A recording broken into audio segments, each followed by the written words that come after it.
Hello and welcome to Laerdal's Home to You video roundup series. My name is Will Trapaskas and we're here in sunny Los Angeles at IMSH 2022. On day one of Home to You with Laerdal from IMSH, we will be bringing you some key simulation market trends, as well as an interview with Carol Renfro from Auburn University, Sonosim, and conference attendees. We'll also be highlighting a few products from the Laerdal booth. Hello everyone, I'm here with Carol Renfro. She is our first key opinion leader that we're going to be interviewing for the Home to You series. Carol, do you want to give a little background and introduce yourself? Sure. I'm Carol Renfro from Auburn University School of Nursing. I'm an assistant clinical professor and the Nursing Resource Center coordinator, which I coordinate the skills throughout the curriculum for the Auburn University School of Nursing. Great, thanks. I think one of the first topics that we wanted to discuss was kind of what's going on with the nursing shortage in the United States and also around the world. Yes. Do you think simulation has an impact on that or can have an impact on that in the future? Absolutely. I think the biggest thing for everyone is, of course, people are facing stress, burnout, workload. If you have realistic expectations, and you can set those expectations through wonderful simulation and clinical experiences, I think it really offsets some of the impact that people have. But it's very different sometimes out there in clinical practice than what you see from being a student. And if you can help prepare people for those challenges that they're going to face, the better you can do that, the more you're going to retain new nurses out in the field, that they're the challenges that they face. We can really help that by preparing them. And that's what simulation does so beautifully, is recreating those challenging clinical situations and having people have to think through how best to respond to that while keeping themselves healthy and well, and then doing the best they can do for their patients. Sure. So you just touched on, I think, a great point, creating those difficult situations, preparing nurses for really the difficult aspects of the actual clinical, real-life scenarios. Is there any kind of tips or key learnings or anything you could share that may help a professor or even someone teaching a nurse to help better prepare their students? Honestly, well-designed simulation and skills training, when we pay very close attention to those best practices out there to guide us in both design, the implementation, the debriefing, and the wealth of that learning that we can provide using great tools that we have, that Laerdal provides, that other agencies have out there that we've shared together as a body of knowledge. If you use those well, you can design beautifully customized things for your curriculum. And you can look at that data, places where your students are struggling to get those concepts, customize your options that you can provide for them to help them get where they need to be as a new nurse. And all of that data really can drive a beautiful program that can truly layer on every aspect of those challenges that you might not get to see out in the clinical environment as a student, but you will be faced with once you become a new RN. So all of these tools just fit together beautifully, and when done well, it can be everything to get them prepared for what they're going to face. Great, thank you. And I think another thing that we wanted to touch on as well is, we're early on in 2022. Is there any kind of key topics or, market trends that you've seen or may emerge over the next few months as we move into 2022? I think just, again, facing those shortages of clinical placements also become a very big challenge for schools because of those challenges, short staffing, and again, having strains put on the healthcare environment is creating an additional layer of that shortage. Not only are people having staffing issues themselves, but they're worrying about the safety of bringing students in that environment. So we're challenged with those things more and more. And that's where simulation really helps us to be able to bridge that gap between what's available out there to train students with and how to get them the valuable clinical experiences that they need. So I think that trend's going to continue and only really increase as we move forward. Great. So Carol, have you noticed simulation playing maybe a bigger role in some of your teachings due to the COVID-19 situation and the pandemic in general? Absolutely. We've had situations in which hospitals have had to stop allowing students in, and we've had to shift for more simulation experiences because of that. But when well designed and utilized, again, adhering to those standards of practice, honestly, we can create beautiful learning experiences where the students can be challenged and actually get the salient points that we need them to get and retain from those simulation experiences. And we've had to do that more and more with the pandemic. And I see that honestly being our world. You know, this is our new normal and this will continue to be. And so that's where we've got to lead with this, and we've got to continue to understand how best to utilize this great technology and prepare people for what they're facing. So absolutely. From a student's point of view, the impactfulness of being involved in a clinical simulation, do you think that provides more of a benefit for the student in their learnings before they get out?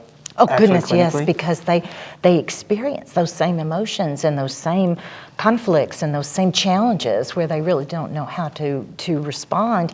And with everything is better with rehearsal and practice, everything.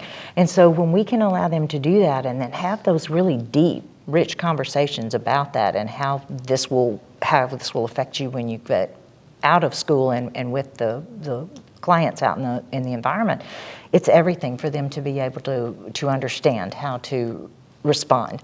And simulation really does that beautifully for them and allows them to have those rich conversations without worrying about the safety of others or in any other way. So it's a psychologically safe learning tool, and it is absolutely clinically exactly what we need it to be to prepare people. So, yes. Great.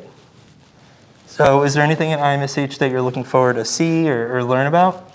Absolutely. We are really expanding into the use of AR and VR in learning, and what we need to capitalize on with that emerging technology, which I think can add so much to experiences, and also wearable technology for standardized patients to add that other level of realism and learning those rapport concepts and the psychological aspects of taking care of patients, which is critical and sometimes the hardest to teach and to learn. So that's really exciting, and we're seeing a lot of that out on the vendors and that kind of thing. It's exciting. Great. Exciting times. Yeah, thank you. So I think we're going to wrap up here, but I just wanted to say thank you for your time, and I look forward to seeing you out on the exhibit floor at IMSH. Great. Thanks so much. Thank you.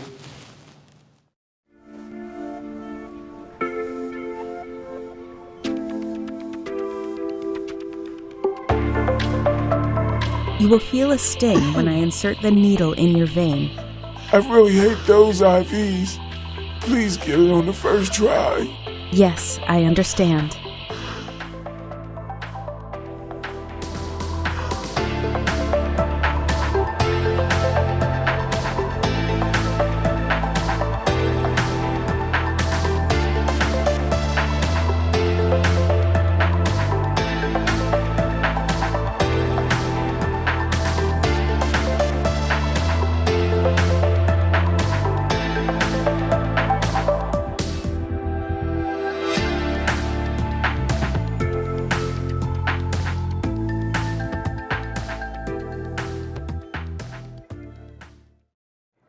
Hi, I'm Julie Redmond, and I am a lead educational services specialist with Laerdal Medical.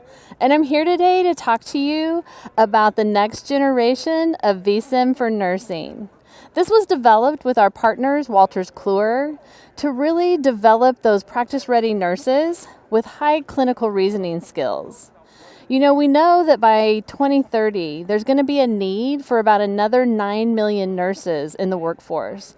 And so nursing schools are under more pressure than ever to provide those opportunities for nurses to have those skill practicing opportunities. And they aren't able to get them as much as they need to.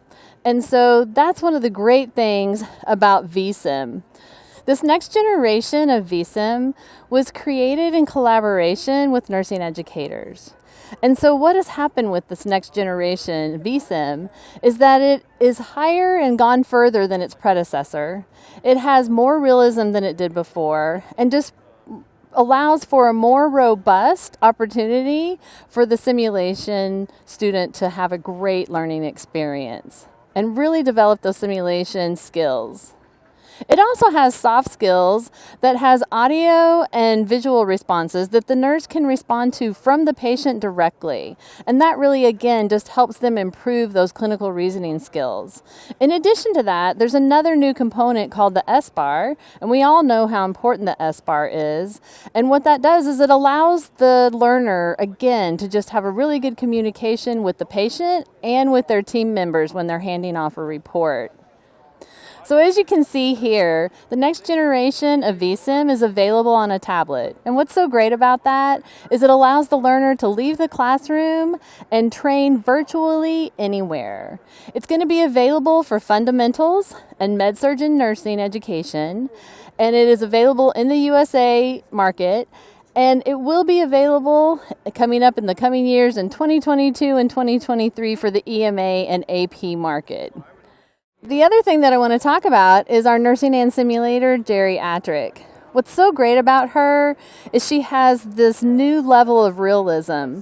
And it's so important for our learners to identify with the population that they're working with. And this really gives them that emotional investment that they need for that with this high fidelity mannequin. So I just want to take a second and look at her features. So she's got this great gray wig. She also has cataracts around her eyes, and she has the arcus senilis pupils.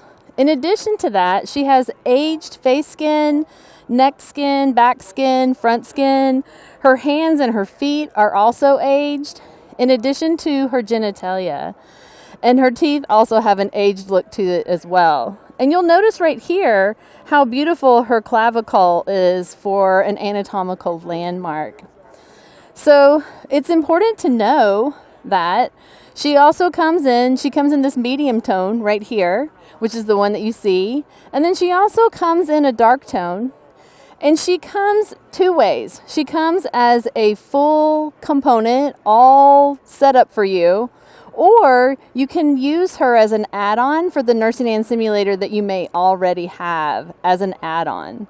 So those are all the great things about this mannequin, and she has lots of great opportunities to work with that geriatric population in a way that you never have before. Thank you so much. Hello everyone, I'm here at the Sonosim booth with Lizette. Lizette, I just wanted to quickly ask you, could you provide a quick background on who Sonosim is and their mission in the simulation market? Yeah, absolutely. So Sonosim, we are an ultrasound training company. We were actually founded by Dr. Eric Savitsky. He is an emergency medicine physician at UCLA. And as many people know, emergency medicine were really the true kind of early adopters of point-of-care ultrasound. But he realized early on there's a lot of barriers that come to trying to implement ultrasound training as well as creating the adoption.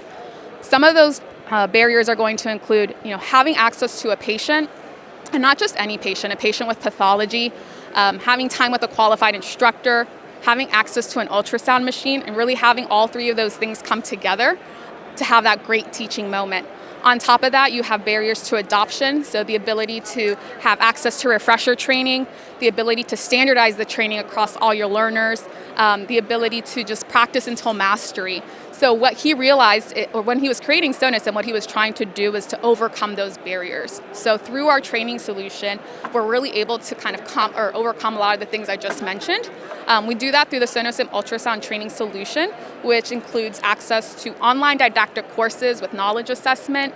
And then from there, they can move into our Sonos simulator to practice the image acquisition and interpretation piece from a large library of real patient cases. All of that work that the learner is doing within that platform, it is saved, it's trackable so that instructors and administrators can review the progress of the learners, give them feedback. And then from there, they can use our Sonosim live scan technology that really kind of brings it all together, right? They've got the prerequisite knowledge needed from the didactic courses. They have the image acquisition and interpretation from the Sonos simulator. But then what do they do with all that knowledge, and how do they apply it towards medical decision making? And that's something that Sonosim LiveScan can help them with. Awesome, great. And I know we're early in 2021, but moving into 2022, are there any significant market trends that maybe Sonosim or your team are focused on? One of the things that we're really excited about for 2022 is our live scan technology. So probably similar to the LSUS 2.0 product that the Laerdal team is familiar with. This year we're going to be talking, or this weekend specifically, we're going to be talking about how to integrate physiologic variation in terms of being able to adjust like the patient heart rate, the respiratory rate. Those are some of those things that we're going to be showcasing this weekend, so I know we're excited about that. Really appreciate your time, and thank you for helping out with this. Thank you so much. Thank I you. appreciate it. Yeah, very enjoyable, having a lovely time, thank you. I'm mainly interested in how to develop our three aspects really, but one is the practical skills so that we can improve our intubation training for anesthesiologists. And another one is improving our team training and leadership, possibly using virtual reality simulation. So the third goal is to find out more about virtual reality. I think VR is huge. I think that's where it's going. Just looking around the exhibit hall, there's so much virtual reality. For something that wasn't here 5 years ago, it's quite impressive. I think it's finally moving away from donning and doffing PPE to actually going back to, crisis simulation, to teamwork training, to all the things that we love to do. Very much. It's been really exciting so far, and it only just started. New technologies and making connections with others with interests similar to mine, which have to do with simulation and patient safety, which is a big emphasis this year. Patient safety and outcomes, especially since simulation has become even more important during the pandemic as far as the power and the applicability of simulation, but so many different applications, so I'm interested in learning more that I can take home. I think it's looking good. I think I've talked to some people already who are getting new funding to support their simulation programs. People are starting to see the importance. People in healthcare systems, not only in education, but also in helping fill gaps, as we just heard from Dr. Frampus, about filling gaps using simulation to improve patient outcomes. It's a blast to be back in IMSH. I'm really glad to be back to seeing a lot of the people I've been working with, a lot of the people I've been learning from for years, and I'm just so excited to be back in this environment. I'm hoping to learn more about a lot of process management work. How can we start doing and integrating more products inside of the hospital to take care of all the new things that are happening inside of hospitals that we need to kind of worry and care about now? Oh, definitely AR, VR is everywhere. That is going to be like the number one thing right now. I think that it's just going to continue to grow. We're going to see more AR, VR. We're going to start looking at new ways of trying to integrate like actual products that people are using on a day-to-day basis, like ultrasound, into a lot of our high-fidelity mannequins, all of these kind of things. This concludes day one of Home to You with Laerdal from IMSH 2022. Be sure to tune in tomorrow for our day 2 roundup. Thanks for watching.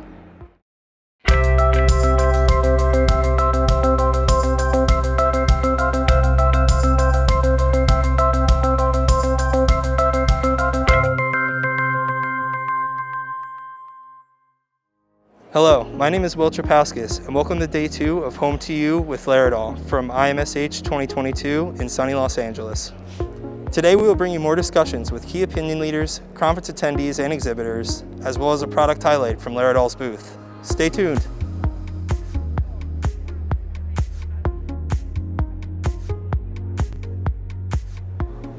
Hello everyone, I'm here with Rosemary Samia. Rosemary, could you kind of give us a little bit of your background and where your program's kind of located? Sure. My name is Rosemary Samia. I am the director of the Center for Clinical Education and Research at the University of Massachusetts in Boston. We have a pretty large program. We have about 800 undergraduate students that are in the clinical setting. And our focus this year is really on assessment and evaluation of the simulation program and how we are linking to clinical practice. That's great. It sounds like you have a pretty big program. So kind of what does a successful simulation program look like to you? Sure. So with the focus on assessment and evaluation, the first thing that we're looking at is making sure that the data we're collecting is meaningful. So I don't want to be collecting just scores to have all of these reports generated. But when I'm looking at the spreadsheets, I really want to know what does the story tell me about our learners? What does it tell me about the progress that our faculty are making with their professional development as simulation educators? So as we look at that story, we should be able to see the progression of our student learners getting better. We start with their psychomotor skills in the lab. We extrapolate that into the simulation, and we're using vetted tools to complete those assessments. The DASH tool, the Creighton Competency Evaluation Instrument, and then the link to the clinical setting, because that's really what we're trying to do, right? We want to develop competent providers that are going to go out and join these hospitals. We want to make sure that they are progressing in a way that when they graduate, they are safe beginners. Great. So I know you just elaborated a lot on, data capture and assessment and evaluation. Is there anything specific that you do in your program using that data that you can just elaborate on a little more? Sure. So for our students, we have recently had them start assessing each other, and they're doing that with peer-to-peer skills development. And for schools that are looking to start assessing their program, that's a really easy place to start, because every school, every nursing school is covering some of the basic psychomotor skills, vital signs, sterile technique, and those are things that your students can work on together. So we looked at that data, we collected a lot of information about how the students are using that program, and then we are tying that to how are they performing on their skills checkoffs for the actual evaluation. Moving past students, we are also focused on assessing our faculty and our sim educators. So how are we doing as sim educators delivering the content to students? Are we meeting our benchmarks? And we're collecting data from the students. So it's really developing the culture where no matter whether you're a student or a sim educator or a faculty, we're all assessing each other and providing feedback. That's great. It sounds like that's kind of turning into maybe a new trend in the market. And I know we're sitting here on the floor at IMSH, so is there anything that you're looking forward to seeing or any trends in the market for 2022 that you think kind of may come to fruition down the road? Well, I think that the floors here are full of vendors that have all sorts of new products that are incorporating VR and XR, and with the current limitations that some of our hospitals have placed on our students, we are relying on things like virtual clinical. Sure. And so there has to be some assessment and evaluation on how successful are these new products in helping our learners meet their objectives. It's one thing to bring in technology, but how are we using that technology? And so it's really creating a thoughtful and meaningful data collection process. Awesome. So I just wanted to say thank you for your time. That was a great interview, and appreciate you doing this for us. Thank you. Thanks.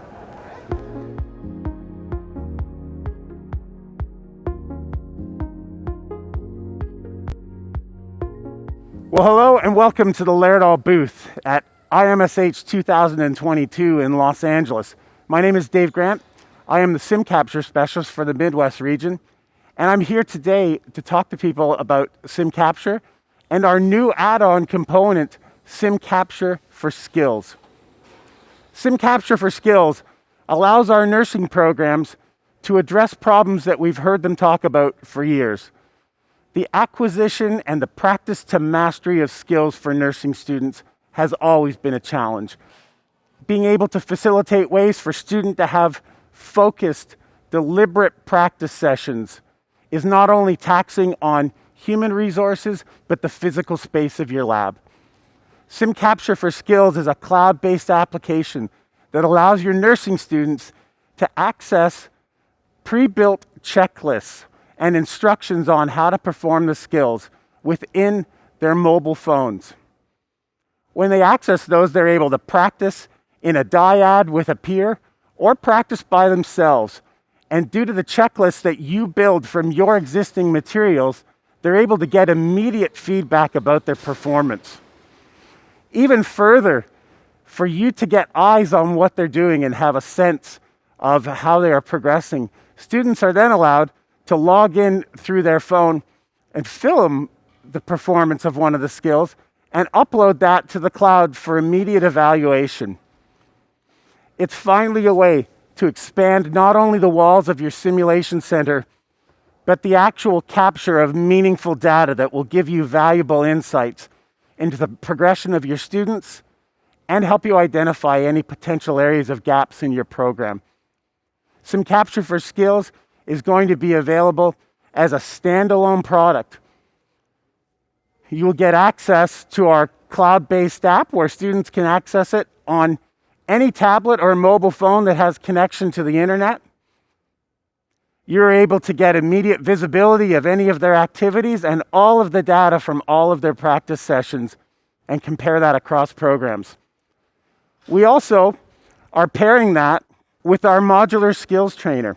So the Modular Skills Trainer is a low-cost skills trainer that allows the practice of up to 16 nursing skills in a nice and consistent way, and then can be easily packaged away. It's been an exciting time here re-engaging with all of you, and we're happy to be able to come into your homes and your offices now and share some of the excitement of what's going on. If any of this interests you at all, please jump on our website, laerdal.com, or contact your local client executive. Thank you very much.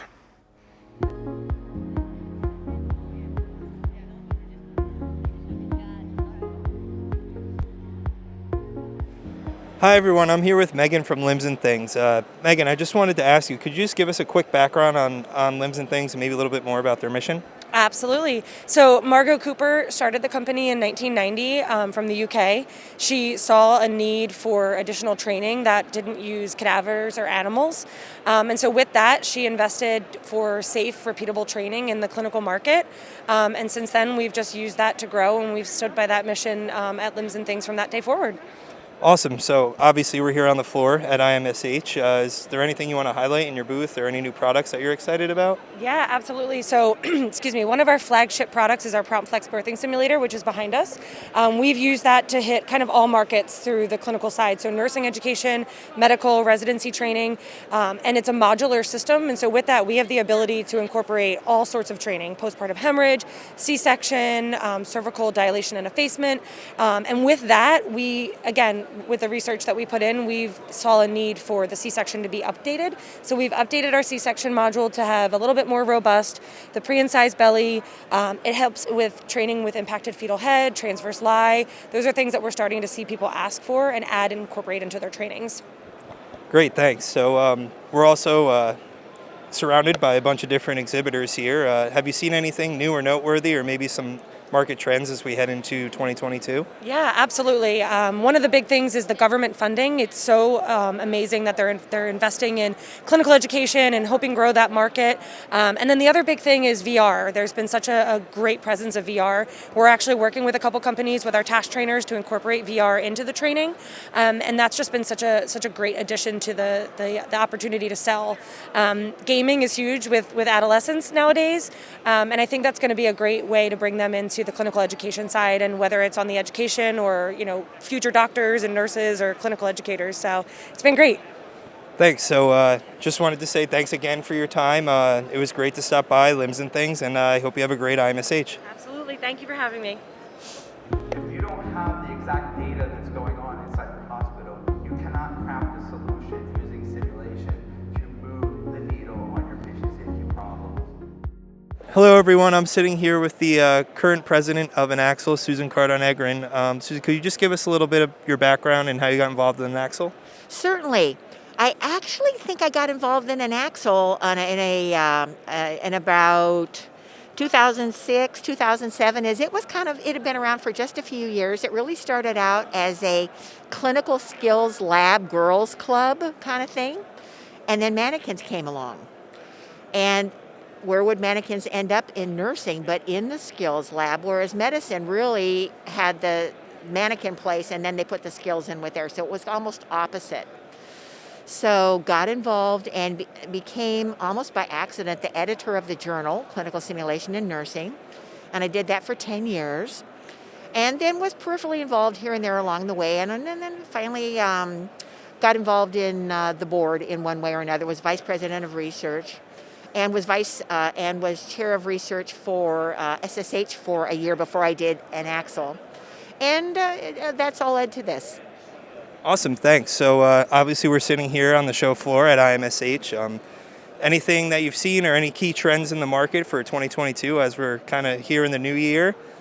Well, I think the big thing, I think we probably all are seeing, is that VR is going to be big, and it solves some of the problems. Until we have the very fancy haptic gloves, I think we're going to always be a little bit limited, because we're going to need mannequins and task trainers and things like that because of those things that we physically do on people. For clinical reasoning skills and things like that, we need VR, things like that. We need multiplayer VR. It always looks great in research, but then when you actually try to use it in real life, it doesn't really work as well as sometimes we think.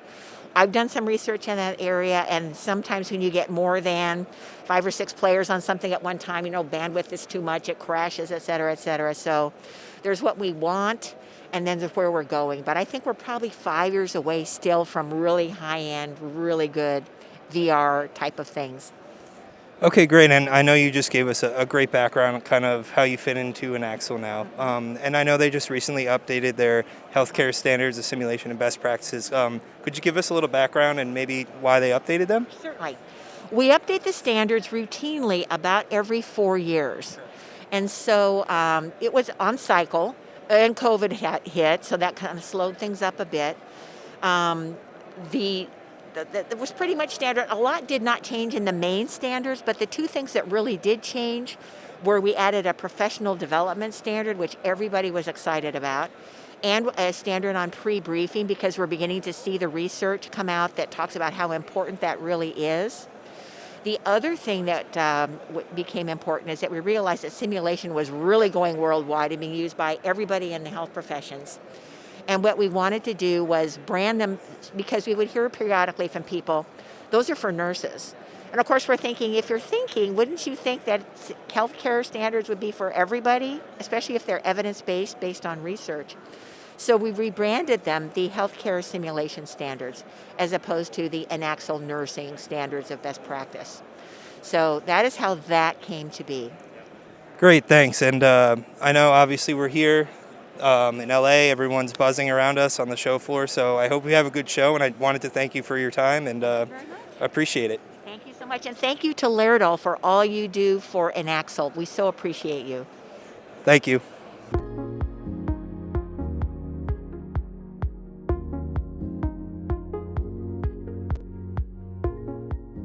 It's amazing vibe, really. It's a great international gathering, and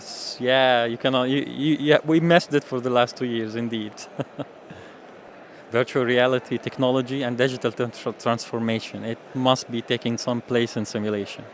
Yes, soft skill and communication definitely is one of the key strong point from the conference and from the session I've attended.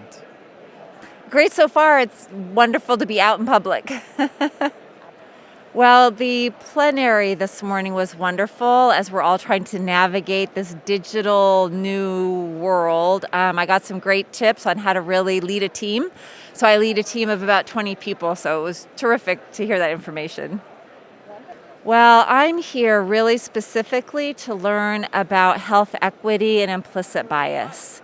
So we're already doing some simulations around how to mitigate and disrupt implicit bias. And so we're interested to just learn more and then to involve the bigger picture of health equity as we go. Well, I think that it's going to continue to need to evolve as we're able to meet with people and then, again, not able to be in person. So the idea of virtual simulation, I think, is on everybody's mind, and how do we make that impactful and meaningful? It's been a great show. It's been a lot of fun. There's a lot of great vendors here, and just definitely being able to take it all in. There's a lot to take in. So I work for an integration company, so being able to see what new solutions are being developed and how those platforms are starting to transition from an analog perspective more to a digital perspective. There's a lot of VR and augmented reality applications that have been pretty cool to investigate and see. Definitely going back to like how the transition of hybrid solutions are kind of starting to become more prevalent. Definitely utilizing those mixed reality applications, a lot more software-based platforms, and how distance learning has become such a substantial part. I think that that's going to be a huge conversation continuing as well. Hopefully growing. Everybody here wants to see it continue and just continue to grow and grow with the technology as well, and be able to become more multiversed and multi-used. And as sim labs start to bend to what the new trends are within technology, hopefully there's a grasp there as well. I'm having a really great time here. It was so nice to be able to have this in person too, because I attended last year virtual, and it's just a totally new experience for me this year. I really enjoyed the plenary session from today, Monday's plenary session about communication, especially in the time of like virtual communication and really optimizing everything with your team in collaboration. I mean, again, with COVID, a lot of things are converting to virtual or having at least some sort of way to optimize education for our learners, utilizing as much technology as possible. I know that SIM in general has been really at the forefront of that, so I'm really glad to be part of that. And that concludes day 2 of Home to You with Laerdal from IMSH. Be sure to tune in tomorrow for our 3rd and final day. Thanks for watching.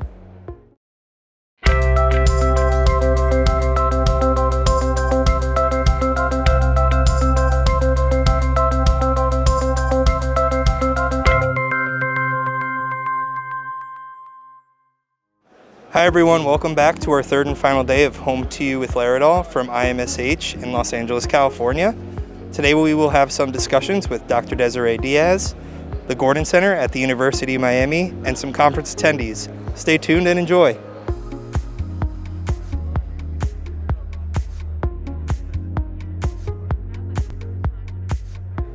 Hi everyone, I'm sitting here with Dr. Desiree Diaz. Desiree, could you just tell us a little bit about your background and maybe what you're doing in simulation currently? Sure. Good morning, everyone. I am associate professor at the University of Central Florida. My research area is in healthcare diversity, equity, inclusion within the simulation space. So really trying to change human health one ripple at a time, because we're not direct care in simulation. And right now, we're really starting to see those trends and policies because of the exposure. So I appreciate you doing this for the audience watching today. Oh, no problem at all. And I know you mentioned healthcare disparities and diversity as well. So kind of what role do you think that plays in simulation? How important is it? Well, I think it should have been a role in simulation for a long time before now. And we must mimic not only our community, the goods, but also the bads, so we can change behavior. So the worst part of healthcare disparities is that the pendulum hasn't really swung, so we have to start to move and make deliberate practice related to healthcare disparities, and I think simulation is the place to start. There are a lot of people that have never been exposed or experienced disparities, thank goodness for them, but there's a bigger population that have. So really starting to give them a framework in which they can operate in practice. Awesome, yeah, that was a great answer. And I know we're here at, on the show floor of IMSH in Los Angeles. Is there anything that you've seen on the floor or maybe some market trends moving into 2022 that think will reign prominent as we move forward with the year? I think coming up is between hologram technology, AR technology, AR, XR, all the mixed realities coming to how do we transpose that into academia, because there's always a difference of cost factors with that. But also it leverages some opportunities, especially within the pandemic, and I think that's what's really pushed us forward with limited clinical space and those types of things. So I'm really watching that trend and trying to be on the forefront of that with some of the changes. But in that same regard, we need to be careful as to what we implement, how we implement it, and then also what do you pull out of curriculum? You can't keep adding to the curriculum. So it'll be interesting to see, and hopefully some good research studies will be coming out. Desiree, is there anything that someone maybe could do to start addressing healthcare disparities or diversity in simulation? Yeah, that's a great question. I think it's just to get started. So wherever you're at, start someplace. You can start by implicit bias training. So Harvard has free implicit bias tests just to see where you as an educator are. Then you can start off by implementing scenarios. If you don't want to write a scenario at first related to healthcare disparities, Laerdal does have some scenarios that particular for healthcare disparities. I am the author on 2 of those, one with healthcare disparities related to maternal child infant mortality, gestational diabetes, and everything that goes with that. So you're really able to bring in not just the medical aspect, but everything else that goes with it. If that is just a little too much, you don't want to go a high fidelity scenario within your facility, you can try AR, XR, or total virtual reality environment and really start to feel some of those nuances that go with healthcare disparities. And there are some out there on the floor today, so if you're out there, check them out. Great. Well, thanks, Desiree, and I just wanted to say thank you again for your time, and we appreciate you doing this, and I hope you have a great rest of your IMSH and a safe travel home. Thank you for having me. Likewise. Thanks.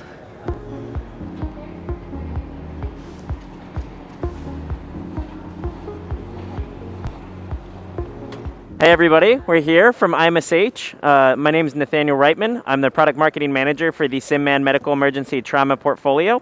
Today I wanted to take you through our new Simman 3G Plus. So Simman 3G Plus takes the existing 3G platform, and basically what we did is just heighten the realism all across the board. So a lot of the magic happened up here in the face, where we did a lot of work to enhance the realism and really represent a diverse range of patients. So there are a couple new face skins that come, and those are silicone, which enable moulage to be applied and wiped off easily, enables it to be a little bit cleaner, feel a little bit more realistic. The arms are also where a lot of the magic has happened in Simman 3G Plus. Those are silicone as well to enable for that easy cleaning, easy wipe off of any sort of moulage that they might use. Now, another thing we did with 3G Plus is the arms move. If you remember 3G, you might remember that old, single motion arm. This allows the realism for real patient handling to be much more improved over the 3G lineup. So we're really excited to roll out a lot of these features. Bilateral feature sets are on either side of the arm. We have deltoid intramuscular injections, humeral IO capabilities now with IV drains coming out of the back. Additionally, we have bilateral pulse points at the radial pulses, brachial pulses, all the way down even into the feet and under the knee and the popliteal pulses. So a lot of cool things that learners can train on either side. We also added some real clinical device usage onto the 3G Plus platform. So you might notice these gold discs here. That kind of takes away the old leads that used to go on for the simulated defibrillation that could be done with him. And this is called Live Shock. So Live Shock uses real pads, real paddles for delivering a real shock to this mannequin. So it really enhances the training element of that as well. On each of the fingers, the forefinger on each side, he's got the capability to connect with real pulse oximeters. So those pulse oximeters go right on here, and they connect to the real machines, and you get an actual reading from our LEAP software. One of the final places that we added some real clinical device usage to is the arm. So the blood pressure cuff is a non-invasive blood pressure, and that can be taken on either arm now, and that connects to a real clinical monitor to enhance the realism using some of the real equipment. Now, one of the things we have up on the screen here is one of our partner products, and that is the Sonosim. So there's a bunch of little tags underneath this skin that we could show you if you come and get a little bit more hands-on with us at some point, or request a demo from one of your Laerdal support representatives. And it takes one of these probes, and we can actually see some real images from clinical cases on here. So we've got one of them going here, and if you go to each of the different anatomical landmarks, you'll see a couple more other ones pop up. So that's just a brief overview of what we have to offer today with 3G Plus. If you have any questions, please feel free to visit our website for more details. And if you have any other questions, we're here at IMSH, and we hope to bring you some more content live through the rest of the show. So cheers, and hope you guys have a good one.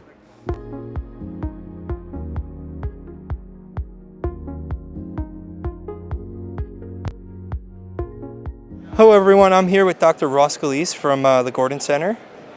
Ross, could you just give us a quick background on the Gordon Center's mission and kind of what the Gordon Center does for simulation? Okay, well, the Gordon Center is a center of excellence of the University of Miami. It's founded by Dr. Michael Gordon, a cardiologist, almost 50 years ago. Our mission is saving lives through simulation technology, and so we have a focus on applying innovative methods, including simulation and other e-learning and other technological solutions, to improving education. We hope that those we train will take better care of patients. It all started with Harvey, the cardiopulmonary patient simulator, more than 50 years ago, which is designed to teach a very fundamental skill, bedside physical examination and diagnostic reasoning. From there, it grew to include a very large division devoted to pre-hospital and emergency training. And we work across the spectrum of learners, not just medical students at our own medical school, but nursing students, physician assistant students, residents and others in postgraduate training, and even practicing clinicians. Great, thanks. And I know we're early in the new year here in 2022. Do you think there's any trends or simulation market ideas or anything that will be prominent as we move forward through the year? Well, I know that here in the exhibit hall, it seems like virtual technologies have figured very prominently. We are, in fact, looking at augmented reality applications to improve our Harvey system.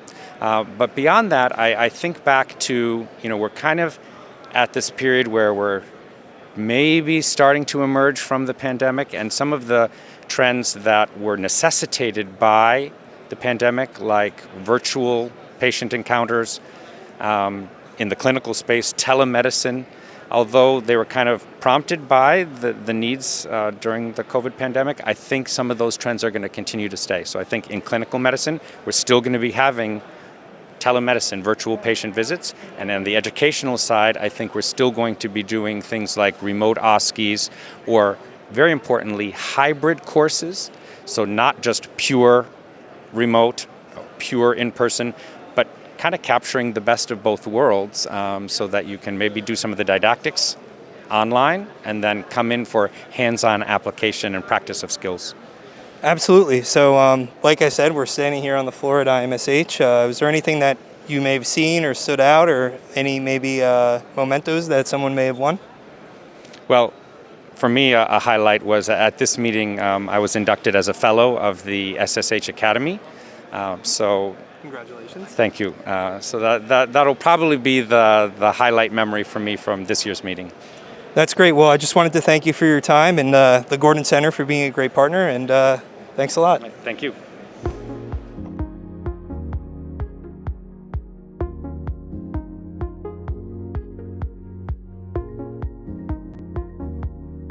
Oh, I love IMSH.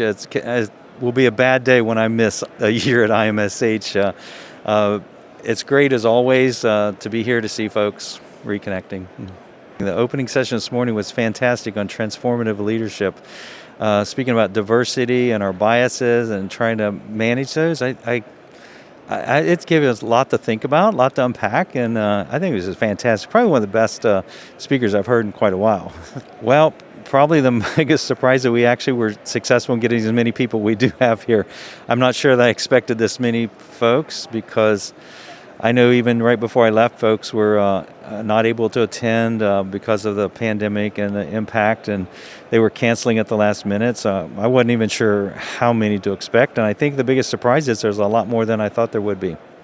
In my honest opinion, that is the reason of IMSH, to come and network. And it's networking with everybody. It's the people we've seen on Zoom for the last 2 years, to reconnect with them, our friends reconnecting, and even our vendor colleagues and friends. I mean, I've been in IMSH and involved for years, and it's just neat to reconnect with them as well.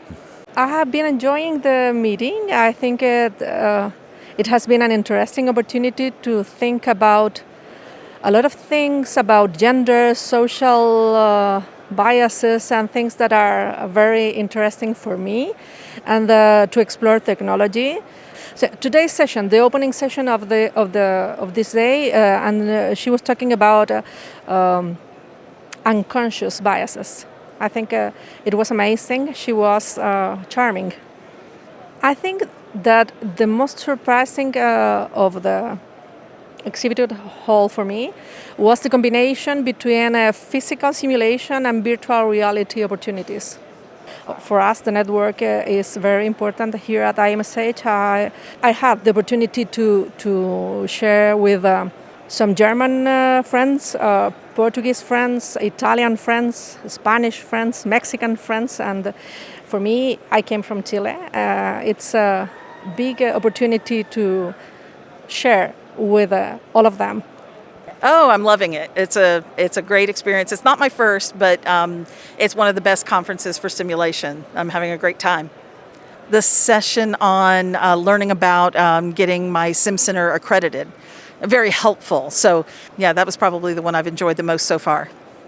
The number of people that came in person, I'm so happy to see that there's a lot of folks here to network with and run into and just see again, since we've not been able to do this for a little while. Yeah, so lots, really. I mean, from sitting in sessions next to people that I don't know or people that I've gotten to know and meet just this conference, I've actually made some connections of folks I'm going to do some research with, and people that are in my own state that now I just bumped into someone who lives a couple hours away, and we're going to visit each other's sim centers. So yeah, the networking's been fantastic. And that concludes day 3 of Laerdal's Home to You video roundup series from IMSH. This was a new concept for Laerdal, so please leave a comment below and let us know how you liked it. Until next time, take care, stay safe, and we'll see you then.